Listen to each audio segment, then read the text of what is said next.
Bonsoir à tous, bienvenue à la une de ce journal. La radio est un outil indispensable à la prévention des conflits, de la gestion et du maintien de la paix dans le monde. La communauté internationale a célébré aujourd'hui la journée mondiale de la radio autour du thème Radio et paix.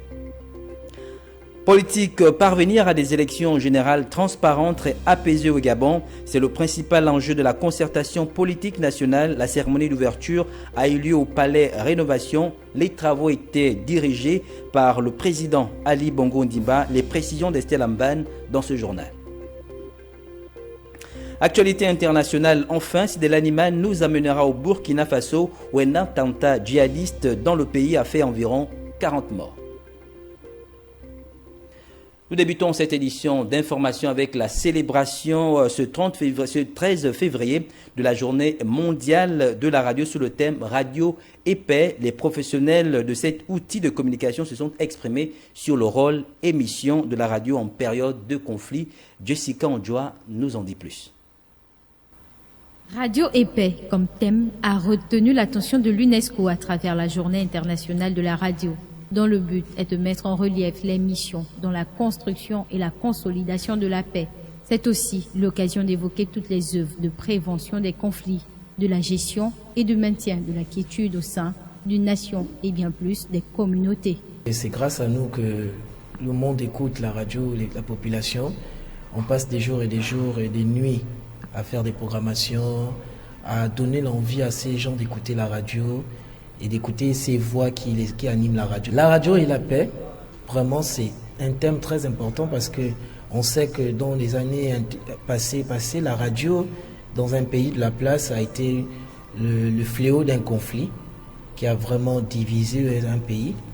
Et aujourd'hui la radio devient comme une plateforme pour réconcilier les populations, pour apporter la paix, demander aux populations d'être unies. Donc ce thème vraiment c'est très important parce que il faut savoir que la radio est écoutée très loin par les populations rurales, dans les provinces, dans les villages, et c'est nous qui les apportons les nouvelles. Aujourd'hui on bascule maintenant sur le numérique, la radio est maintenant sur internet. Pour cette journée je veux souhaiter une bonne fête à tous ceux qui exercent dans le métier de la radio. C'est un grand métier, vraiment il y a des gens qui ont construit leur vie avec. La radio et les autres médias du continent africain en général et des États en particulier dont le Gabon contribuent à jouer un rôle important dans la consolidation des notions de paix et d'unité nationale. Avec l'avènement du pluralisme médiatique, la radio aurait largement participé à installer les mécanismes de résolution pacifique. Le thème radio et paix m'évoque beaucoup de choses, mais plus principalement la puissance de la radio à travers le monde. Donc c'est un média ancien et c'est un média très puissant qui peut permettre de véhiculer des messages de paix, d'amour et d'unité à travers le monde. Donc la radio est une voix pour le peuple, est une voix aussi pour les journalistes, les chroniqueurs. Proclamé en 2011 par les États membres de l'UNESCO et adopté par l'Assemblée générale des Nations unies, la 12e édition de la Journée internationale de la radio démontre clairement l'importance de ce média aussi bien au niveau national qu'international. Actualité politique à présent, ouverture ce matin au Palais Rénovation des travaux de la concertation politique, majorité opposition. Cette cérémonie inaugurale était dirigée par le président Ali Bongo Ondimba. Estelle Amban nous en dit plus.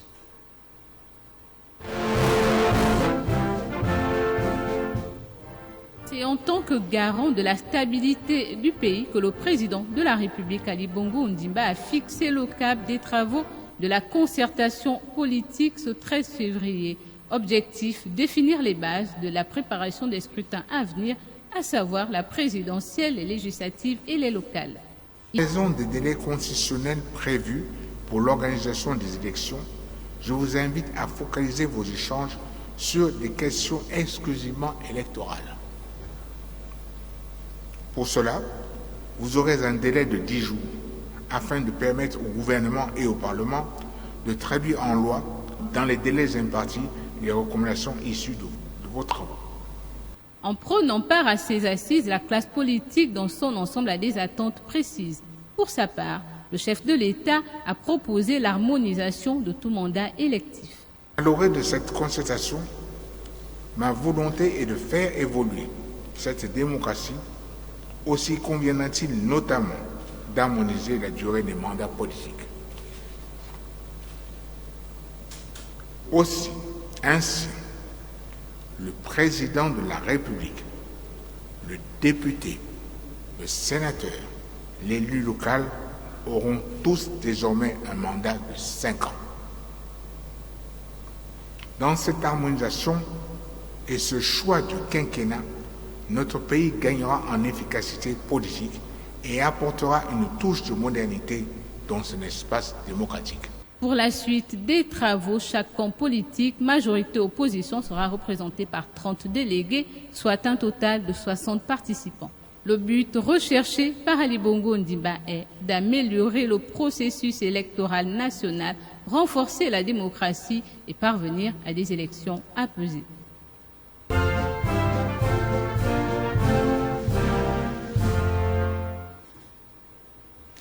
Et puis au cours de cette cérémonie de lancement de travaux de concertation politique, Ali Bongo Ondimba a également annoncé la tenue prochaine d'une autre concertation qui verra cette fois-ci la participation de la société civile. Je vous propose de suivre un extrait dans cet élément. Que vous soyez issus des rangs de l'opposition ou de la majorité, vous avez été nombreux à répondre à mon invitation. Ces retrouvailles témoignent à tous égards de l'amour que nous avons en partage pour le Gabon, notre patrie, notre bien commun. Et témoignent de ce bel engagement qui nous fédère à préserver l'intérêt supérieur de l'État et de sa population. Cette population qui nous appelle à dépasser, à transcender nos divergences et nos opinions partisanes. Au nom du pays tout entier, je vous remercie. Les questions électorales ne nous font pas perdre de vue les questions économiques et sociales. Ainsi, aussi, ai-je instruit le gouvernement d'organiser dans les prochains jours une large concertation relative. Cette concertation, à laquelle participeront toutes les forces vives de la nation, permettra à chacune et à chacun de s'exprimer, d'être écouté, d'être entendu. Elle sera une occasion unique de faire respirer notre démocratie, de la revitaliser. En faisant preuve de sincérité, en étant constructif et en faisant valoir ses convictions et ses propositions, sans invective, sans outrance. Le président Ali Bongo vient d'annoncer l'harmonisation des mandats électifs. Quelles conséquences sur la limite de la durée au pouvoir? Pour en parler, nous recevons Estelle Amban. Estelle Amban, bonsoir. Bonsoir Jack. Alors, il vient de se tenir justement aujourd'hui au Palais Rénovation les travaux d'ouverture de la concertation politique majorité-opposition. Le président Ali Bongo a annoncé justement la limitation de mandat à 5 ans. Est-ce que finalement, cette harmonisation de mandat électif peut avoir une conséquence sur la durée au pouvoir?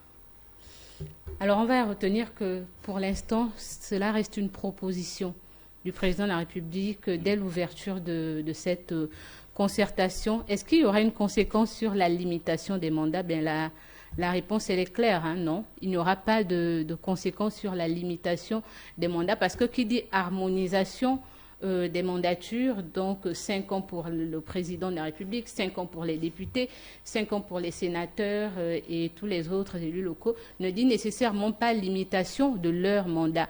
Pour qu'il y ait limitation des mandats, il faut que ce point soit également mis en avant lors de cette concertation. Donc, je pense que la concertation s'ouvre demain. Tout va dépendre des acteurs politiques. Le président de la République, lui, il a juste dit harmonisation. Il n'est pas allé au-delà de l'harmonisation. Les acteurs politiques de l'opposition appellent à l'alternance. Alors, je pense que pour qu'il y ait également alternance, on passe par la limitation. Est-ce qu'ils vont proposer la limitation de mandat demain, on va le voir, mais pour l'instant, il n'y a pas de limitation. Et il faut dire que quand il n'y a pas de limitation, cela fait d'un élu un élu à vie. Parce que l'élu peut se présenter plusieurs fois. Voilà. Et c'est un peu dans ce cas que nous sommes. Non, il n'y a pas de limitation. Je reviens là-dessus. Est-ce que ce point sera soumis à l'ordre du jour demain? Nous verrons ce que les acteurs politiques décideront pour ce qui sera de l'ordre du jour de cette concertation. Alors, en parlant justement des acteurs de l'opposition, quel véritable positionnement de l'opposition présente à ces assises? Alors, quel véritable positionnement? Ce qui est vrai, c'est que ce soit l'opposition et la majorité, ils ont un même objectif. L'objectif, c'est de parvenir à des élections apaisées. Maintenant, parvenir à des élections apaisées, l'opposition appelait à la concertation depuis longtemps, mais l'opposition ne s'attendait pas à ce chemin. Et là, on a vu que l'opposition qui est présente actuellement, parce qu'il faut dire qu'il y a une opposition qui n'est pas présente, cette opposition qui a dit « moi, je n'y vais pas parce que je ne me reconnais pas dans ce qui se fait, parce qu'il y a eu plusieurs concertations qui ont eu lieu et nous n'avons rien vu, donc moi, je n'y vais pas ». Il y a cette opposition et il y a celle qui est là, telle que l'Union nationale, le RPM et d'autres qui sont allés, mais qui disent « nous, ce chemin, il ne nous sied pas ». Et puis, ils émettent des réserves, mais ils y vont quand même, parce que l'objectif, c'est d'éviter le chemin de 2016. On a eu des élections, il y a eu des contestations, il y a eu des violences et après, il y a eu encore un dialogue et d'autres parlent même de partage du gâteau. Donc je pense que les objectifs sont les mêmes, mais il y a quand même des réserves et ils ont 10 jours, voilà, l'opposition, que ce soit l'opposition ou la majorité. L'avantage avec la concertation déjà, c'est qu'on a la possibilité de discuter. Donc ils ont la possibilité de discuter, de dire ce qu'ils pensent et l'ordre du jour sera décidé de manière collégiale et on verra bien ce qui va se passer. Estelle Anvan, merci pour ces contributions. Vous restez avec nous pour la suite de cette édition d'information. Nous restons en politique. Le président du Fonds patriotique gabonais, Gérard Elangema, a tenu un point de presse hier à Sotega, son siège, dans le 2e arrondissement de Libreville. Il s'est agi, entre autres, de fustiger le rôle joué par le ministre d'État, ministre de l'Intérieur, lors du processus de renouvellement du bureau du CGE. Il a également remis en question la crédibilité d'une certaine classe de l'opposition gabonaise. Plus de détails avec Alexandre Mbamoundo. La concertation initiée par la classe politique gabonaise va-t-elle accoucher d'une souris? L'on est tenté de répondre par l'affirmatif au regard du climat peu reluisant qui prévaut sur l'échiquier politique gabonais.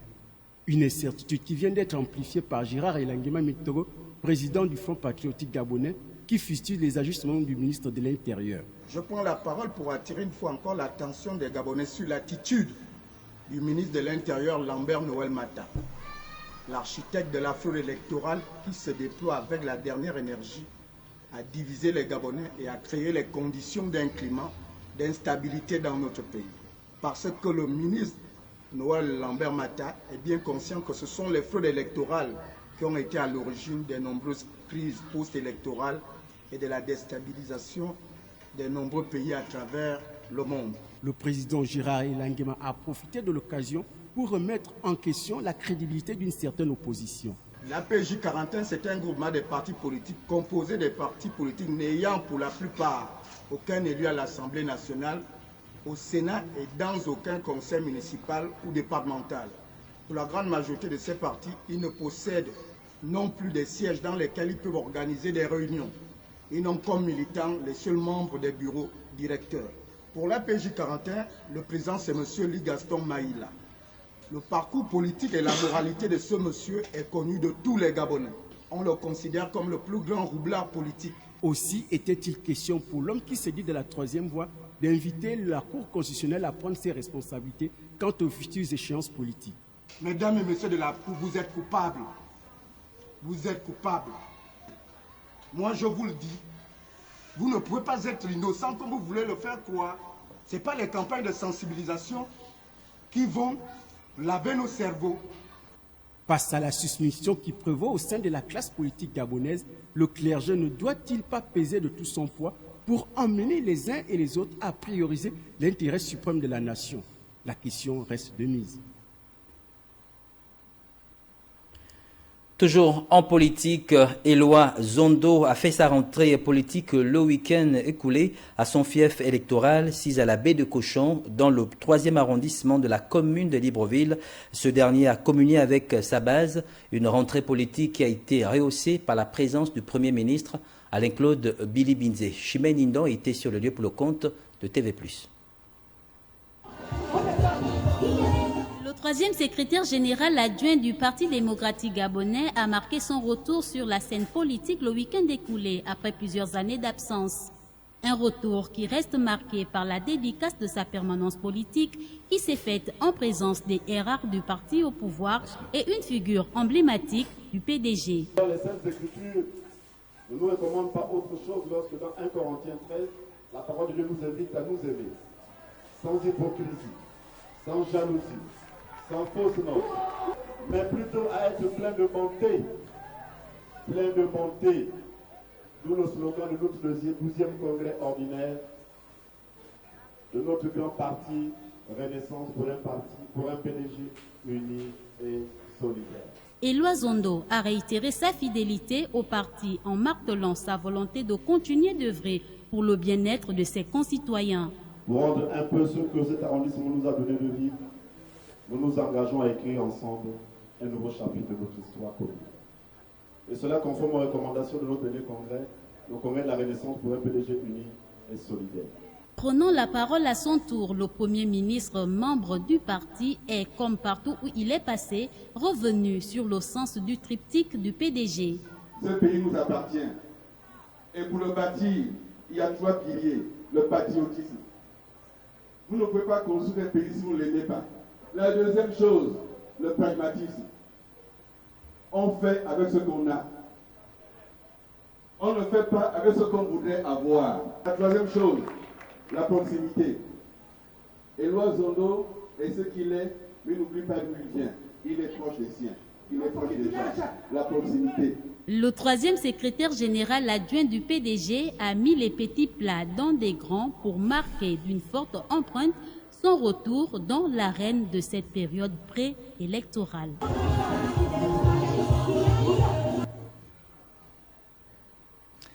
À l'intérieur du pays, les habitants du village Wole dans la province du Walentem pourront désormais attendre les voitures à l'abri des intempéries et du soleil. Les abribus ont été construits dans ce village, un geste de Serge Ndon Obam, élu du canton. Il était accompagné du ministre de la Santé, Patrick Guy Obian. Le récit de Maya Medza sous les images de notre correspondant Curtis Obamze.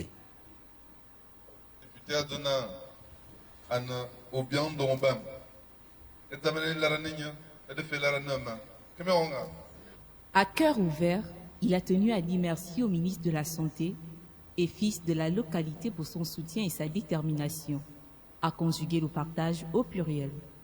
La preuve de la matérialisation de la politique prônée par le chef de l'État, Ali Bongo Ondimba. Vous êtes ici parce que, premièrement, vous êtes le seul ministre de notre département, donc le département du Wole, mais également vous êtes la première personnalité de notre parti politique, le Parti démocratique gabonais. La cérémonie de ce jour va nous conduire, comme l'ont dit les populations tout à l'heure, à la livraison des infrastructures que nous avons eu à installer sur ce axe routier. Et permettez-moi que je m'adresse à mes papas et à mes mamans en langue pour leur donner des instructions sur l'usage ou le bien fondé de ce don.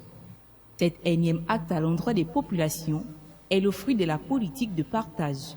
Nous, femmes de la section Wole 1, nous remercions pour l'intérêt accordé ce jour pour l'inauguration des abribus qui constitue ainsi le témoignage de votre affection à l'égard des populations du canton Wole en général et celles du Wole 1 en particulier. Nous vous promettons d'en faire bon usage. À cet acte louable, honorable député, nous vous disons Akiba, Abora. La dite cérémonie a eu lieu au village Vomayo 1. Le chef de canton a vu la présence de plus de 200 personnes.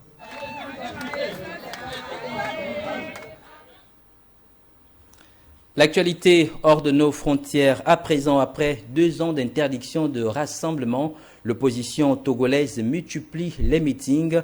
Des partisans de l'Alliance nationale pour le changement se sont mobilisés en vue des élections législatives qui aura lieu dans quelques mois dans le pays. C'est un récit de Sidela Niman.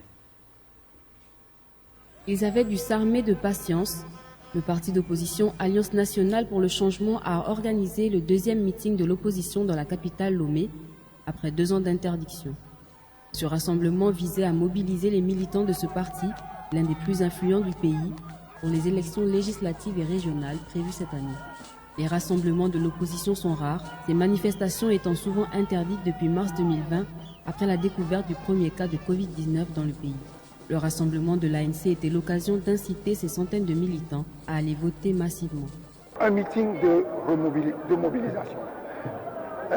Vous avez dû constater que nous avons appelé également à aller s'inscrire sur les listes électorales lorsque le recensement sera lancé.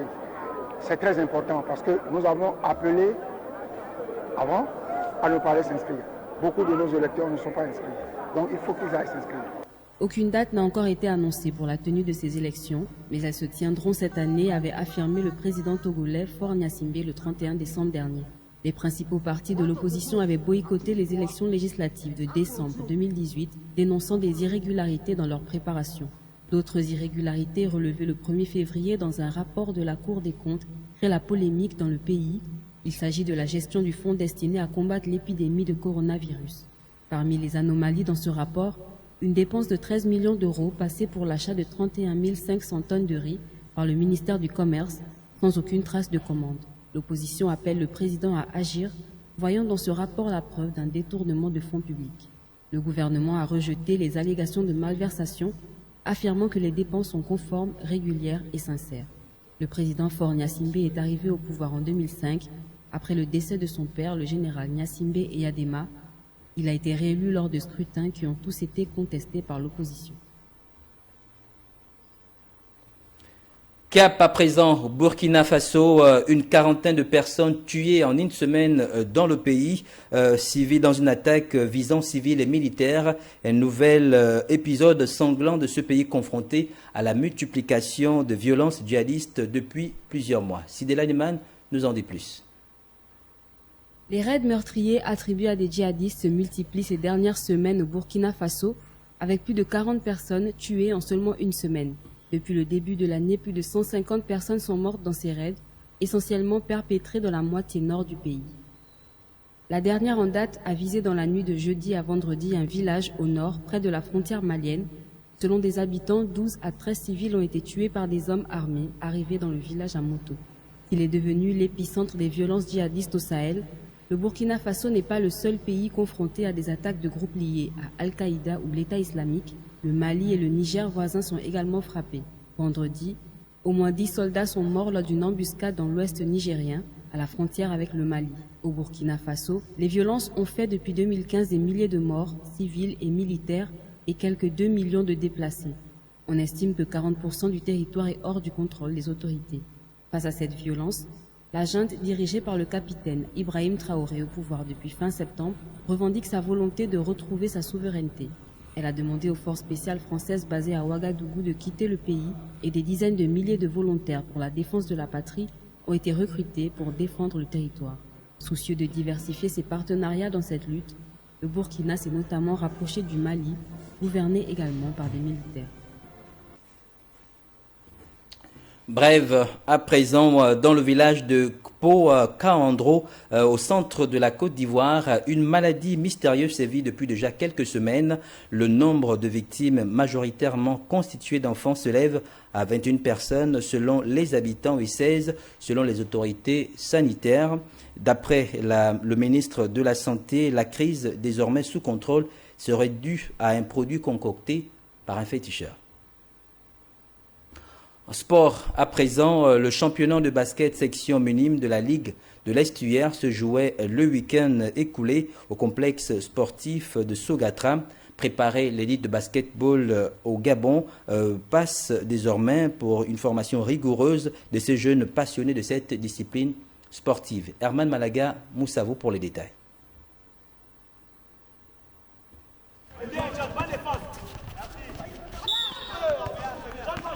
La troisième journée du championnat de basket U15 de la Ligue de l'Estuaire se jouait ce week-end au complexe sportif de Sogatra.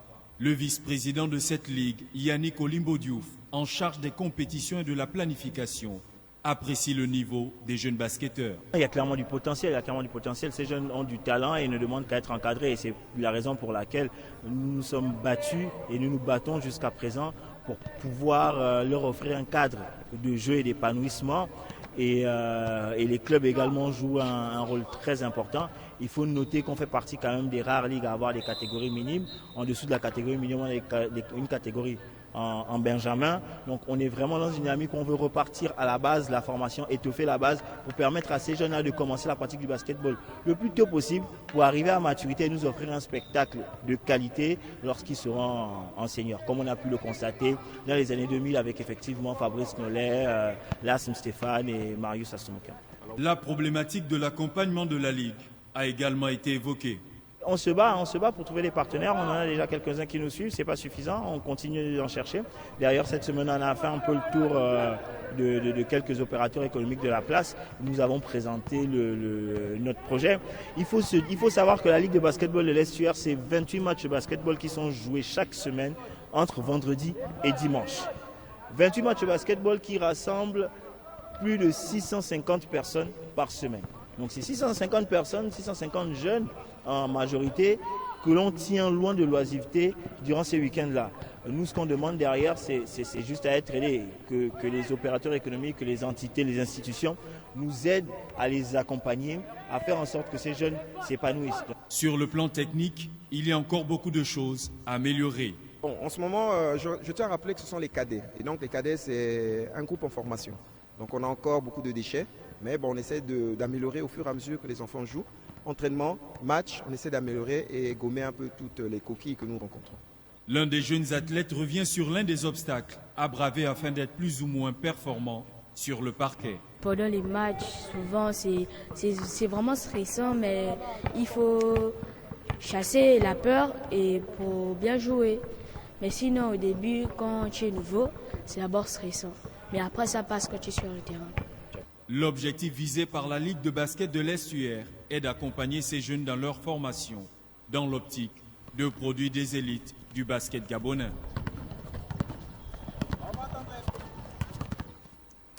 C'est la fin de ce journal. Merci de nous avoir regardés. Je vous retrouve demain lorsqu'il sera 20h. Bonne suite de programme sur TV+. Prenez soin de vous. Au revoir.